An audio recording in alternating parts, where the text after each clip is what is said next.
Good morning. Welcome to Presence of Light with Charlie Riverman Bergeron.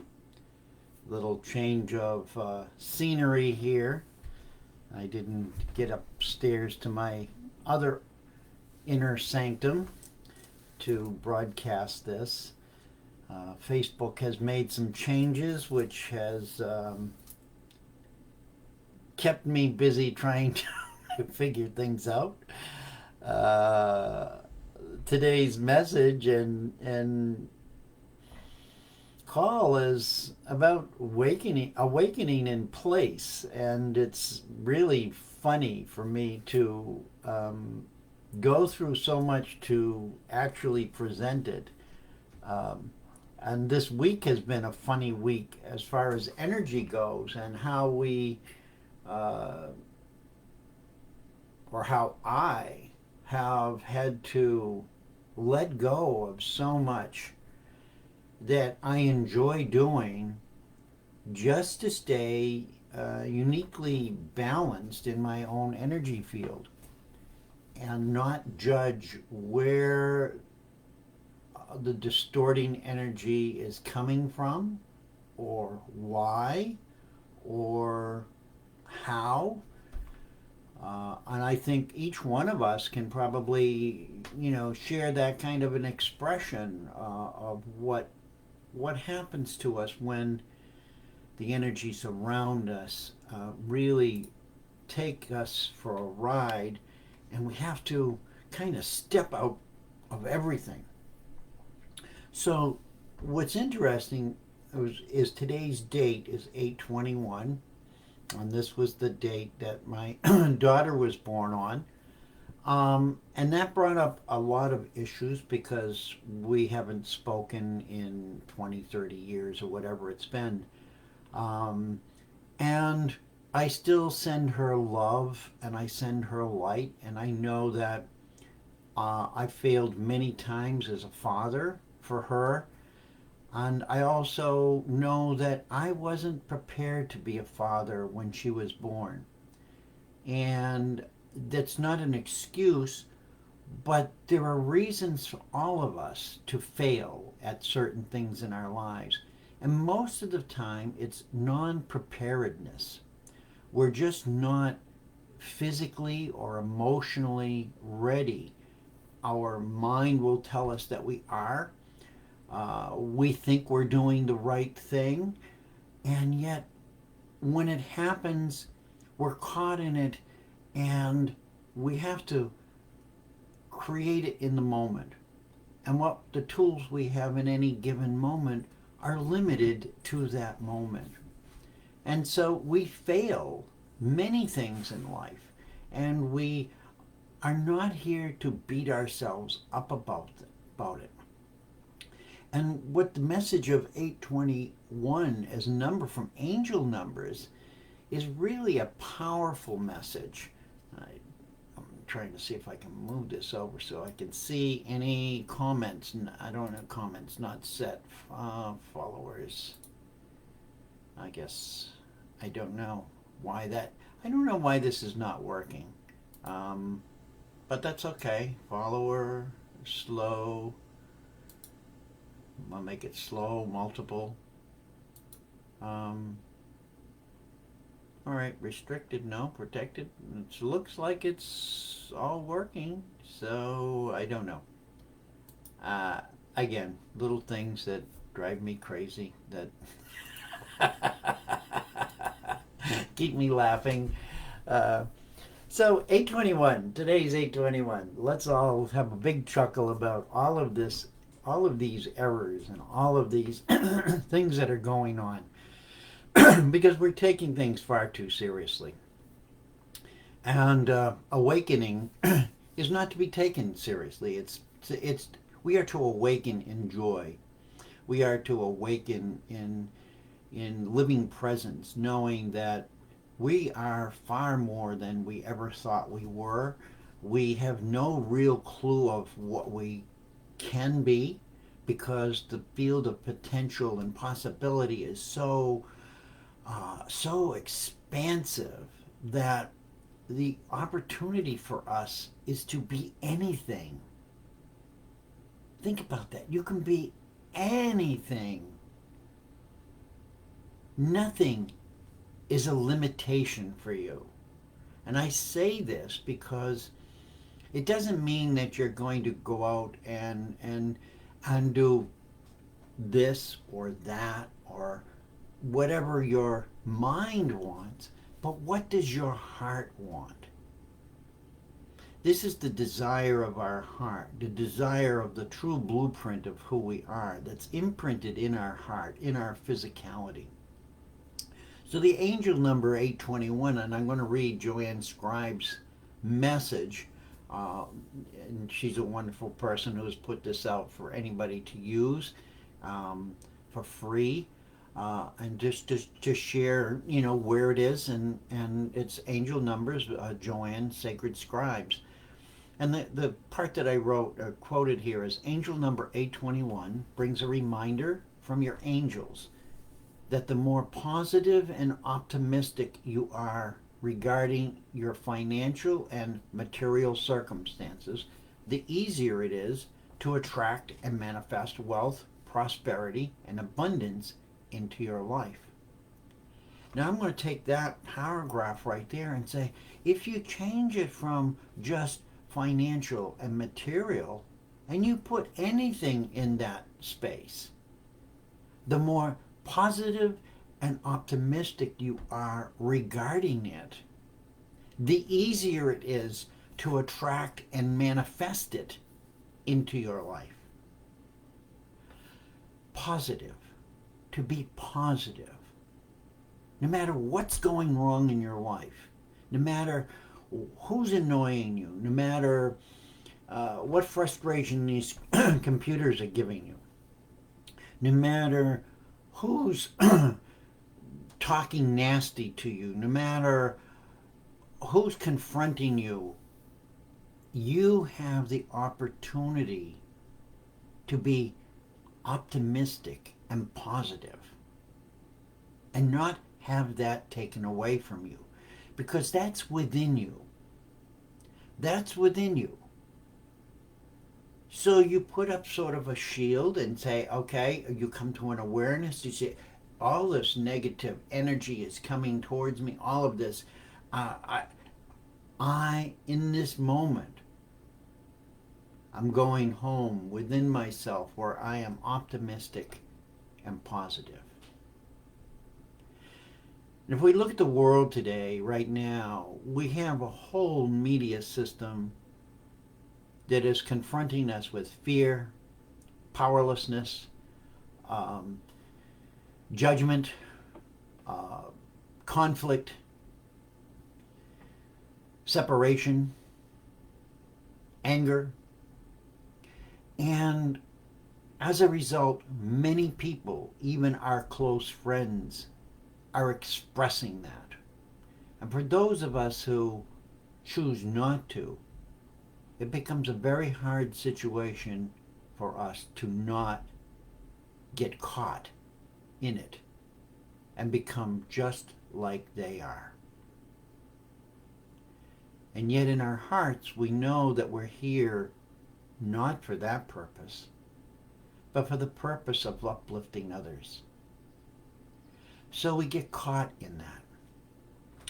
And so the message 821 suggests, and I'm going to read it, angel number 821 also brings a message to decide what it is that you really want in your life. Then set your course and take positive action. So think about what you want in your life. Make a list. Make a storyboard. Journal. What is it that you want in your life? And I remember years ago when I first came back from my death, I had no clue where I was or what I was doing. And I know I had lived a life where I hurt a lot of people, as I said, my daughter and other people in my family before I died. And I didn't really know why I did it or how I did it, but I had the awareness to know that there was a lot of mistakes and errors made. And I still make errors and mistakes. I'm not perfectly free from that. But they're much smaller and they're much easier to correct now because I don't come from a place of unknowing anymore. And I trust who I am. And this is what I ask you to do, is to trust who you are.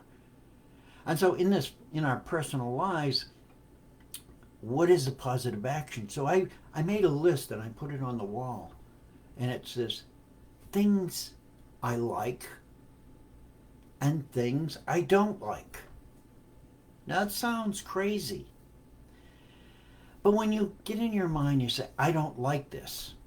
Go write it down on that board or that piece of paper. Things I like.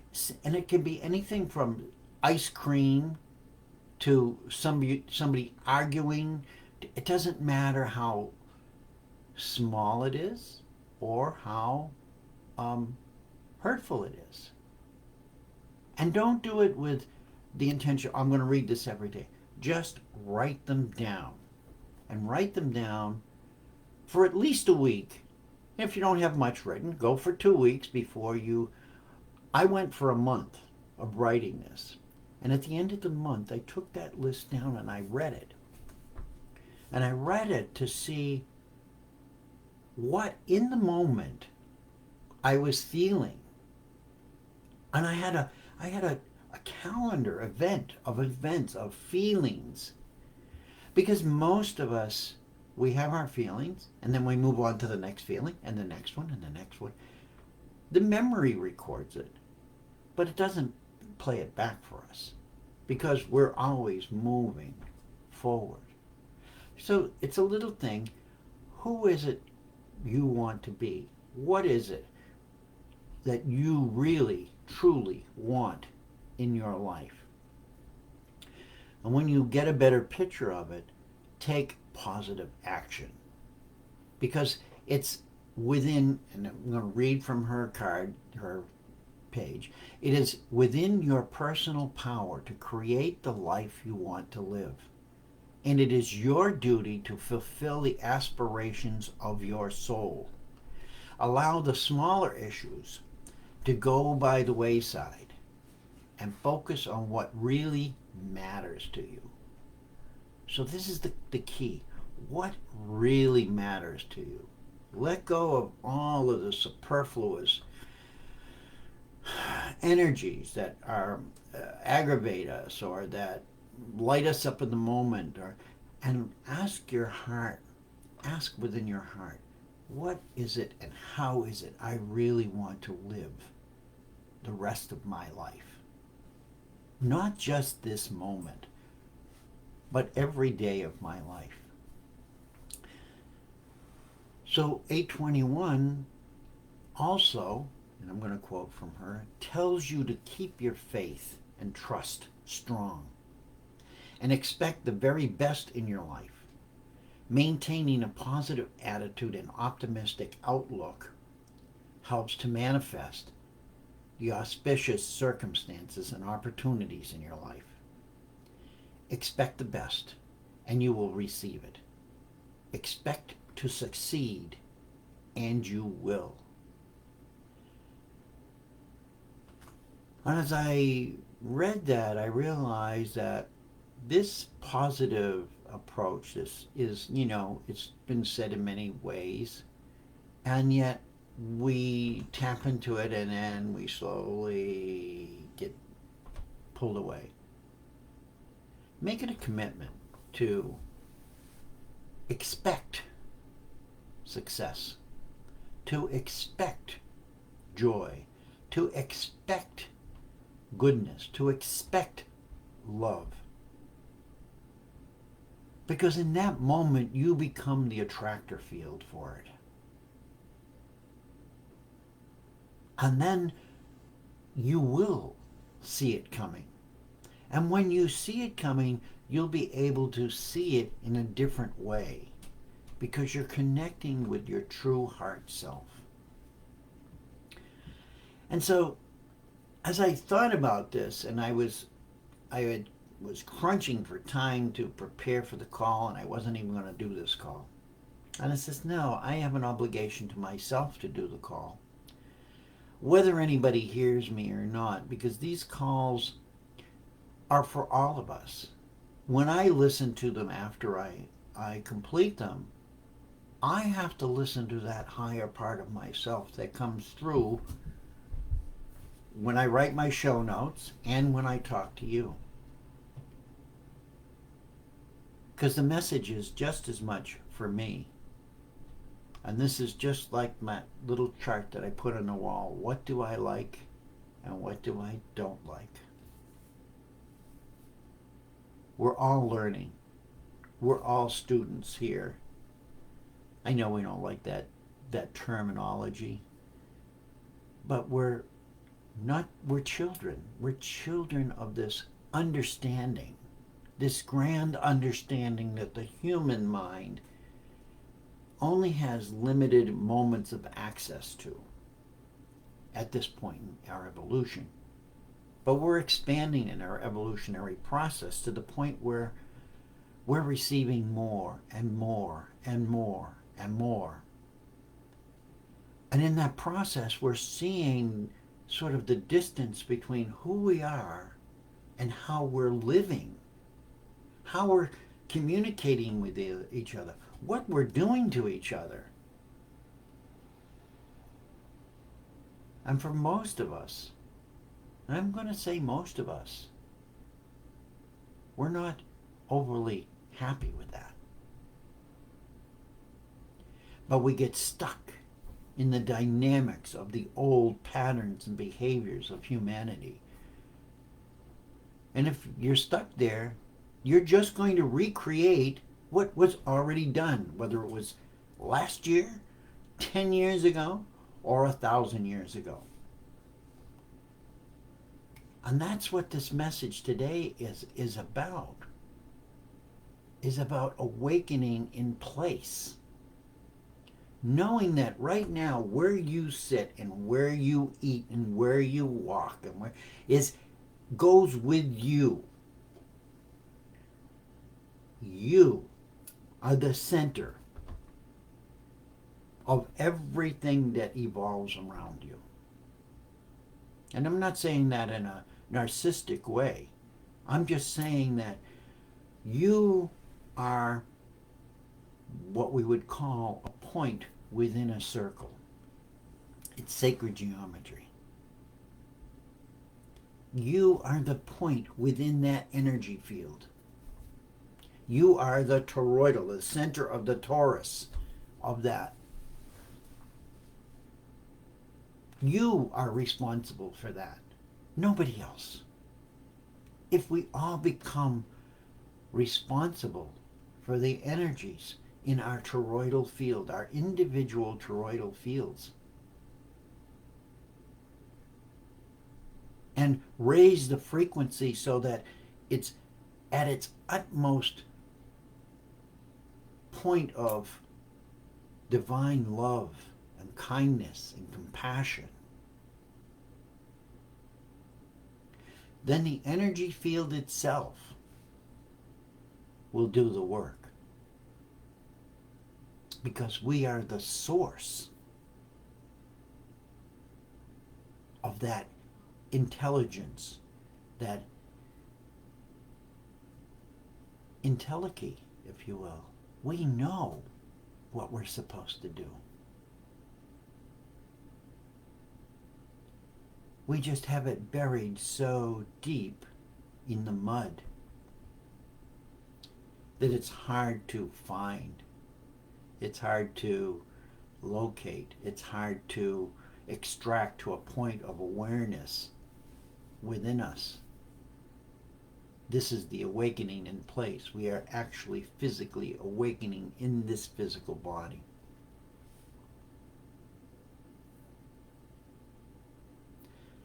So maintain a positive attitude, an optimistic outlook. I know it's hard. It's hard for me. And expect to succeed, and you will. So the Course in Miracles also has these little cards that I pull from time to time. And see if I can get that to be more clear. Oh, this camera's not going to work too well. Well, anyway, I guess you can see it. I'll read it. When technology doesn't work, speak. All things work together for good. There are no exceptions except in the ego's judgment. A little card from Course in Miracles. Or it's text 65, page 65, I think that's what they refer to. And I pulled my book out, my Course in Miracle book, which you can't even read the cover of, and the pages are rippled and noted, and I don't know how many years ago I was a facilitator. And it was an adventure. It was an adventure into understanding what religions have talked about, and understanding in a completely different way, which for some people was very hard to adapt to. And I'm not here to preach it right now. But chapter 29, as I randomly opened the book, and that's how I got today's talk name. It's called The Awakening. I just wanted some guidance. The Awakening. And I realized that's what we're doing. We're awakening in place. And the first sort of chapter of that, or section of that chapter, is mentioned the closing of the gap. The closing of the gap. And that's what we've just talked about, or I've just talked about. You've listened. And I'm still getting no comments, so I can't moderate comments, unfortunately. Well, put them in there. Put your comments in there, because I do read them afterwards, and I will respond to some, and I won't respond to others, but that's okay. I love you all. The awakening in place. And this is what we're doing. We're awakening in place. And we're closing the gap of separation. And it raises the question, really, of how can there be a gap in wholeness? If what we believe in is a creator of the whole, how can there be a gap in it?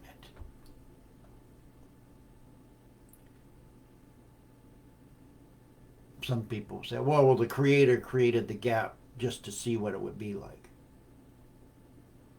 Where does that come? That comes from a human mind that understands separation. It understands separation because it operates in two halves. It is separation. It's connected but separated. So why would it look at life in any other way? And so this is the message of how do we come back to wholeness. Wholeness isn't in here. Wholeness is out here. It's everything. When we separate this from everything out there, we've created separation. It's really simple. It's very involved and convoluted. But this is what we're awakening to.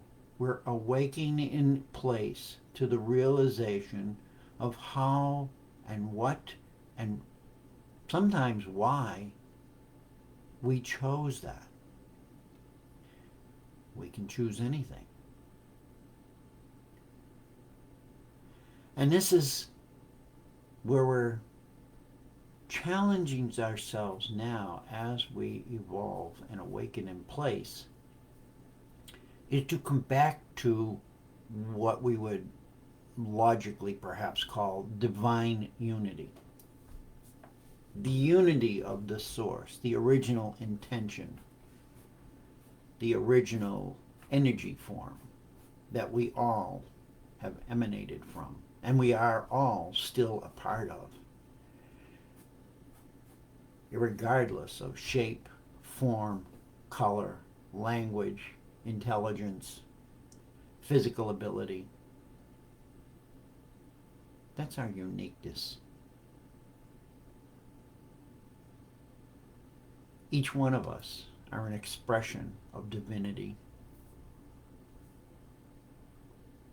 that needs to be remembered and needs to be honored and needs to be expressed in physicality through our breath, through our movement.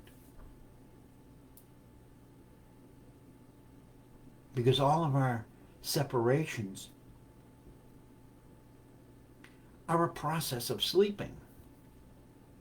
It's like when you go to bed at night, you separate. And you wake up in the morning, you come back. It's a form of separation.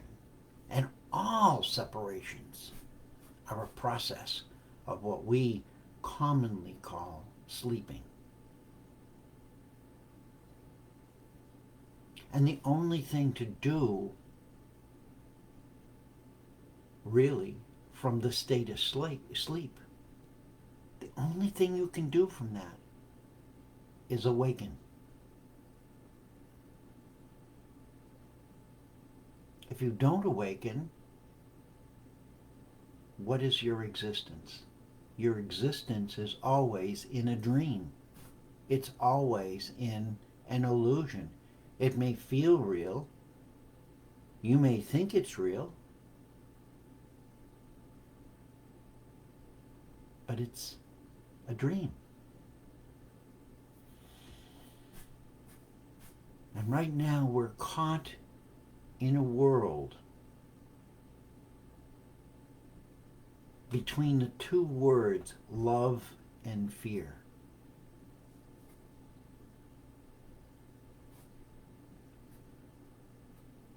And this powerful presence that we are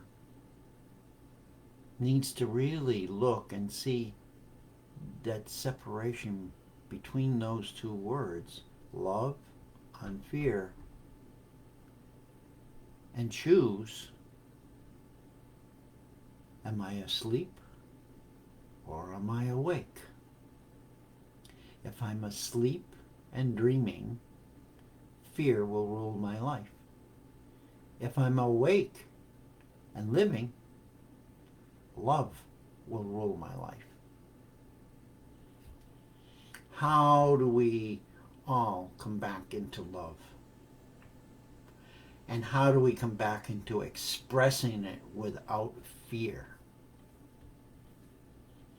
This is the awakening in place. Awakening is an energetic expression, one that confirms that nothing stays the same. Nothing stays the same when you're awakened, because you're not stuck. You're always looking into the field ahead of you, because there's so much to receive as we enter into, move through, embrace, encounter. And the force that's driving us forward is love. And by the same token, in place means here, our home, our body, this physical beingness. Awakening, which is embracing in our body.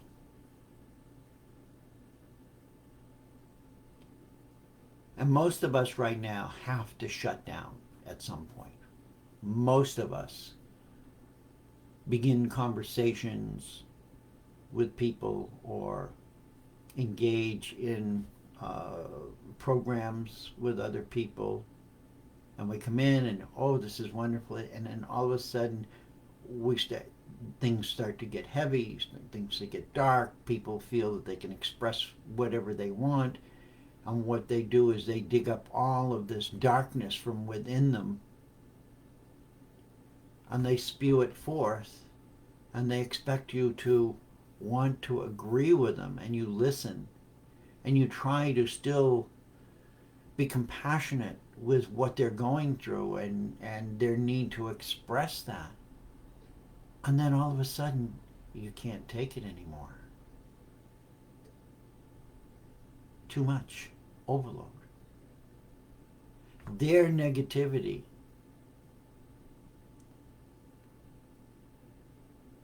has disrupted your positivity to the point where you act negatively.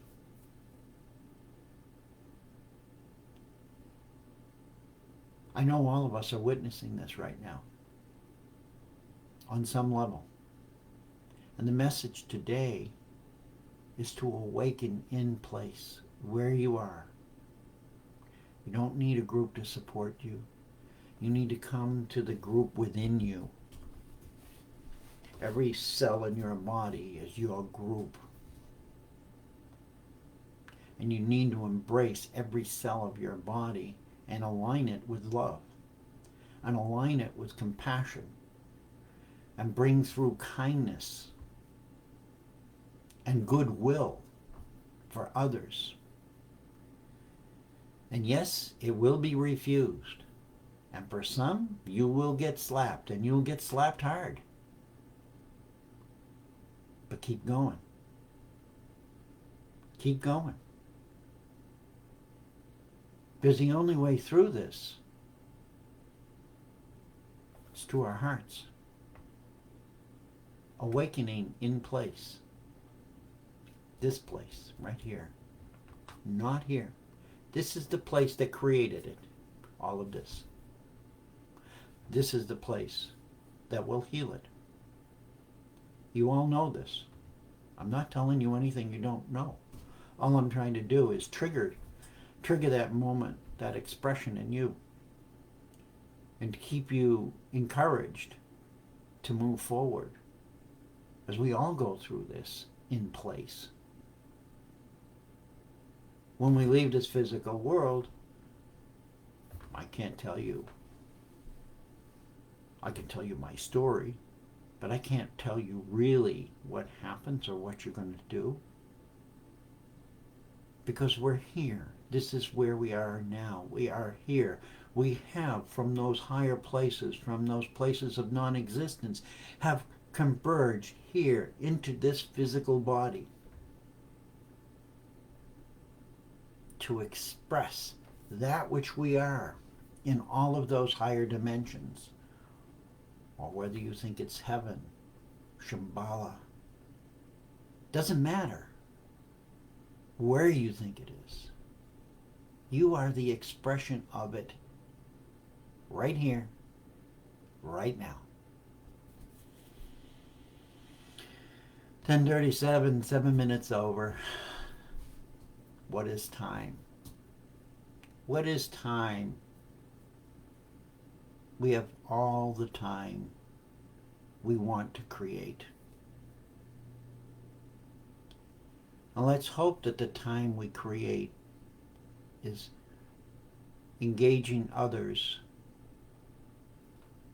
in a beneficial way, not only for ourselves, but for them and their families and their children and their children's children and the children who we haven't even dreamed of yet. The future generations of us.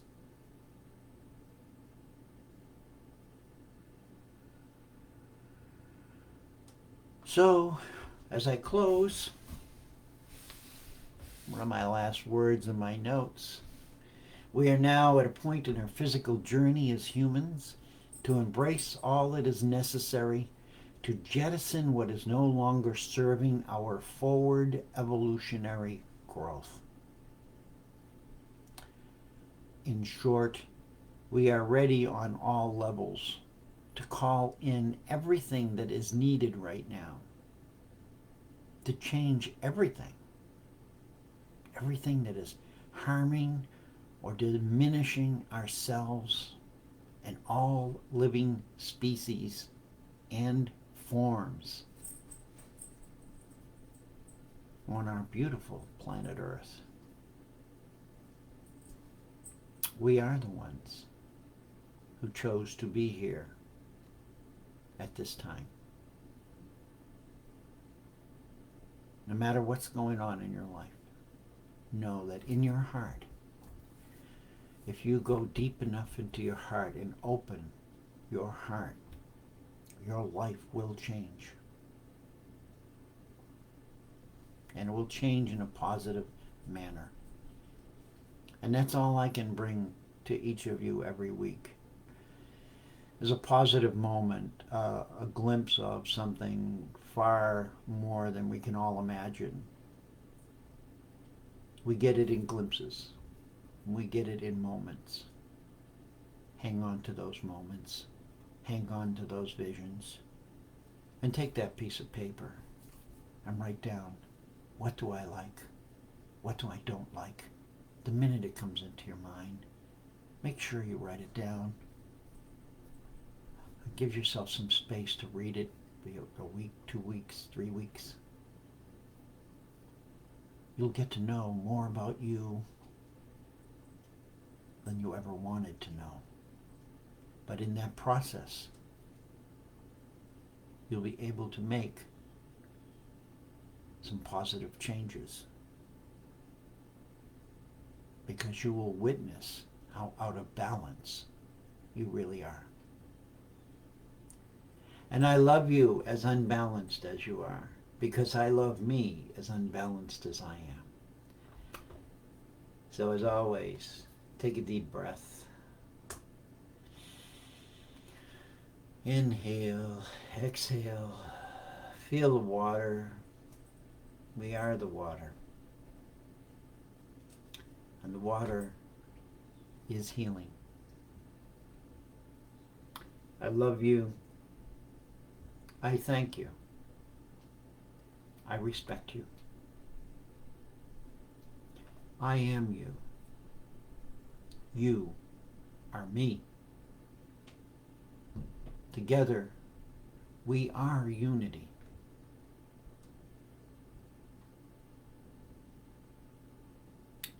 And we cannot be anything else except as a dream or an illusion. Welcome home. Welcome home. Have a great week. Carry the message in your heart. Know that awakening in place wasn't designed to be easy, but it was designed to be an adventure of love. Have a great week. I'll respond to whatever your comments were when I'm offline. Bless you all. Thank you all. And may the spirit of who you are smile upon all of us who are looking for your smile.